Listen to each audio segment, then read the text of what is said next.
Hello students, welcome to PW Bangla. Already WBJEE result তো বেরিয়ে গেছে, সবাই র্যাঙ্ক কার্ড আশা করি ডাউনলোড করে ফেলেছিস। তো এই যে ডব্লিউবিজেই কাউন্সিলিং, তার জন্য কি কি ডকুমেন্টস রিকোয়ার্ড সেটা একটু তোদেরকে আমি বলে দিতে চাই। সেটা হচ্ছে প্রথম, the first and foremost thing হচ্ছে র্যাঙ্ক কার্ড। এটা হচ্ছে প্রথম ইম্পর্টেন্ট জিনিস। র্যাঙ্ক কার্ড কিন্তু ডাউনলোড করে প্রিন্ট আউট করে নিবি, ঠিক আছে?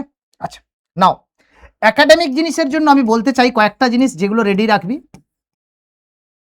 একাডেমিক সেটা হচ্ছে ফার্স্ট হচ্ছে 10th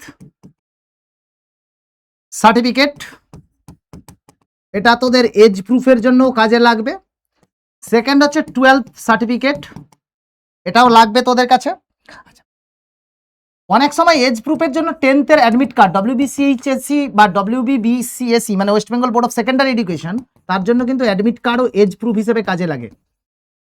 এজ প্রুফ এগুলো কিন্তু কাজে লাগবে, ঠিক আছে?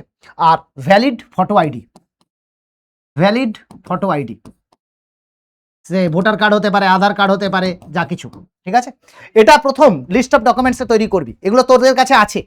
যেটা তোদেরকে কালেক্ট করতে হবে সেটা ইম্পর্টেন্ট, সেটা হচ্ছে কোনো যদি রিজার্ভেশন থাকে, ঠিক আছে? মানে এটা স্পেসিফিক্স আমি বলে দিচ্ছি, না স্পেসিফিকও বলবো না, মানে প্রথমে এটা খুবই ইম্পর্টেন্ট, সেটা হচ্ছে তোদের যদি কোনো রিজার্ভেশন বা কোটা থাকে, রিজার্ভেশন সার্টিফিকেট, মানে ওবিসি হলে SC ST PWD যাই থাকুক না কেন, সেটা কিন্তু থাকতে হবে এবং সেটা ভ্যালিড হতে হবে।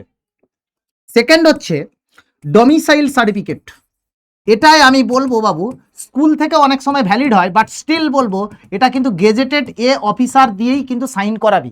SDO হতে পারে, তোদের মিউনিসিপ্যাল কমিশনার হতে পারে, কোনো পলিটিশিয়ানের সাইন কিন্তু ভ্যালিড নয়, কোনো কলেজ অ্যাকসেপ্ট করে না, এটা মাথায় রাখিস, ঠিক আছে?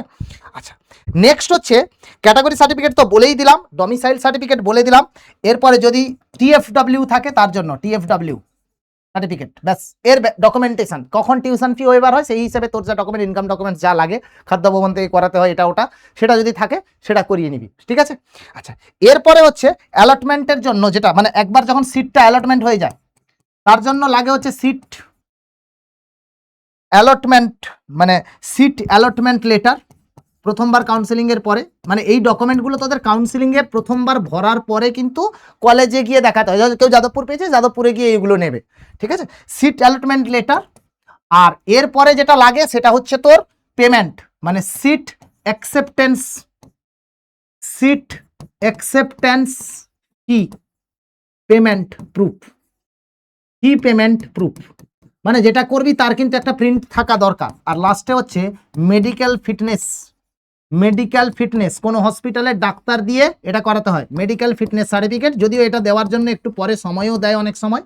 আর তার সাথে সাথে লাগবে anti ragging undertaking policy, anti ragging undertaking form, মানে তুই কলেজে গিয়ে র্যাগিং করবি না তার ফর্মটা দিতে হবে, এটার বিষয়ে কিন্তু স্ট্রিক্ট। ব্যাস এই কটা ডকুমেন্ট কাউন্সিলিংয়ে নিয়ে যাবি। আর যদি কোনো কিছু আমি মিস করে গিয়ে থাকি তোরা অবশ্যই কমেন্ট বক্সে জানাতে ভুলিস না। All the best guys. ছোট্ট করে আবারও দেখিয়ে দিচ্ছি, rank card, 10th certificate, 12th certificate, 10-এর admit card, valid photo ID, এটা এজ প্রুফের জন্য দেওয়া আছে, reservation certificate, domicile certificate, TFW certificate, seat allotment letter, আর fees acceptance letter, and medical fitness certificate, আর অ্যান্টি র্যাগিং আন্ডারটেকিং ফর্ম, সবগুলোই WBJ ওয়েবসাইটে মোরলেস কিন্তু অ্যাভেলেবল। ততক্ষণ অবধি এই ডকুমেন্টগুলো কালেক্ট করতে থাক। Thank you so much guys, ভালো থাক, সুস্থ থাক।